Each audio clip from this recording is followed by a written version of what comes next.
আজকে আমি চলে আসলাম একটা ওয়াটারপ্রুফ মেকআপ নিয়ে। যদিও বা আমি প্ল্যান করে ভিডিও করিনি, আমার স্কিন প্রিপারেশন করার পরে আমার মনে হলো যে আমি ভিডিওটা করি, কারণ আমার স্কিনটা এত গ্লোই লাগতেছিল। এখানে কিন্তু আমি কোনো কিছু অ্যাপ্লাই করিনি, জাস্ট ফাউন্ডেশন দিছি। তারপরে আমি এখানে ডাস্ট পাউডার দিয়ে পুরো ফেস সেট করে নিলাম। এখন একটু গ্লোটা কম লাগতেছে, এটাই স্বাভাবিক, পাউডার দেওয়ার পরে গ্লোটা চলে যাবে।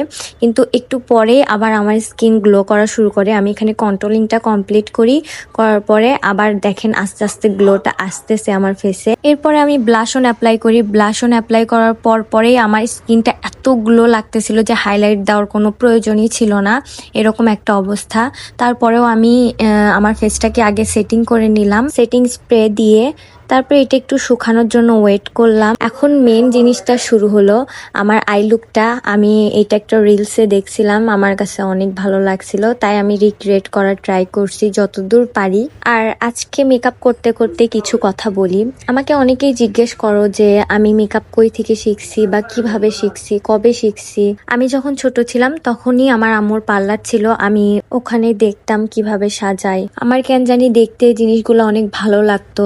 তখন মনে হতো যে আমার আম্মু বিউটিশিয়ান, আমাকে সেজে দিবে যে কোনো অকেশনে বা কোনো প্রোগ্রাম হইলে আমি আমার আম্মুর কাছে সাজতে পারবো, আম্মু অনেক সুন্দর করে সাজায়। কিন্তু এমনটা কখনোই হতো না, আম্মু আমাকে কোনোদিনও সাজাই দিত না। আপনারা সবাই অনেকেই হয়তো অবাক হয়ে যাবেন, কিন্তু এটার পেছনেও অনেক বড় কারণ ছিল আমাকে না সেজে দেওয়ার। আম্মু সবসময় বলতো তুমি একাই সাজো, তুমি একাই পারবে, তুমি একাই করো। ওই যে ছোটবেলা থেকে আমি একাই নিজের উপর এক্সপেরিমেন্ট করছি, নিজে সাজছি, নিজের উপরেই নিজে শিখছি যে মেকআপ কোনটা করলে ভালো হবে, কিভাবে করলে ভালো হবে। আম্মু আমাকে বলে বলে দিত এইভাবে করো, সেভাবে করো, তাহলে সুন্দর লাগবে, কিন্তু কখনো নিজে করে দিত না। ইভেন এখন পর্যন্ত আম্মু আমাকে বলে দেয় কোনটা করলে ভালো হবে বা কি করলে ভালো লাগবে। আমি বলতে গেলে একটা মডেল, আমার আম্মুর সব আইডিয়া আম্মুর থাকে, আমি জাস্ট ওইটা রিক্রিয়েট করি। তো ছোটবেলা থেকে আমি নিজেই নিজের মডেল ছিলাম আর এখন পর্যন্ত আছি। অনেকেই আমাকে বলে যে আপু মডেল সাজাও বা একে সাজাও ওকে সাজাও, ভালো লাগবে, কিন্তু আমি কখনো কোনো মডেল সাজাইনি।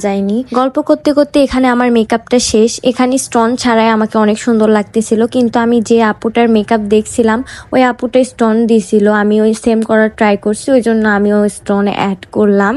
মেকআপটা আমার শেষের পর্যায়ে, কিন্তু আমি এখনো হাইলাইট দেইনি, এমনিতেই আমার স্কিন অনেক গ্লো করতেছিল।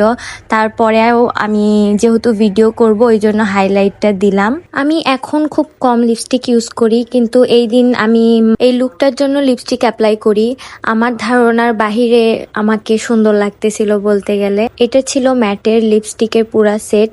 এবার চলে আসলাম মেকআপটা চেক করার জন্য যে এটা কি আসলেই ওয়াটারপ্রুফ হয়েছে কিনা। দেখেন এক ফোঁটাও আমার মেকআপ কিচ্ছু হয়নি।